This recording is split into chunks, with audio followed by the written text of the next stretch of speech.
Je crois qu'on a envie de s'amuser et d'amuser le public. On a envie vraiment de rire. C'est un petit peu l'esprit de Choc Frontal, l'esprit du duo.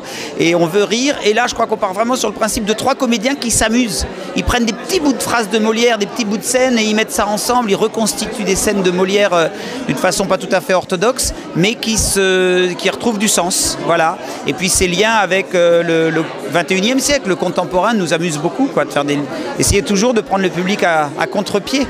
Je vois que vous avez à côté de vous une professeure de français. Je voudrais lui demander ce qu'elle pense justement de ce Molière revisité par Bruno Durand, Henri Chavary et puis Cathy Lamy. Alors moi je trouve que c'est vraiment très important aujourd'hui de redonner Molière avec à la fois la rigueur de son texte et en même temps de faire ces rapprochements qui ont été faits avec notre monde contemporain.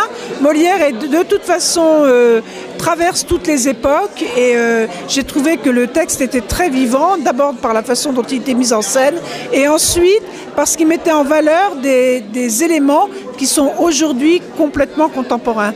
Par exemple, alors là, Bruno Durand a repris évidemment l'histoire de l'avare avec son argent caché en Suisse, ou même simplement l'histoire de que diable allait-il faire dans cette galère, Géronte qui demande à Scapin de prendre la place de son fils. C'est un comportement qu'on trouve sous d'autres formes aujourd'hui, mais qui est très courant.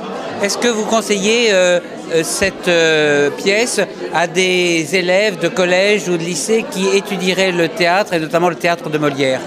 Oui, tout à fait. J'avais ce soir des élèves de 5e qui n'ont pas encore étudié de pièces de Molière et qui se sont bien amusés. Je me dis que c'est une très bonne initiation parce que pour eux, le théâtre ne sera pas simplement des mots écrits dans un livre, mais ce sera avant tout des comportements humains, des relations entre des personnages et une parole qui est dite au public.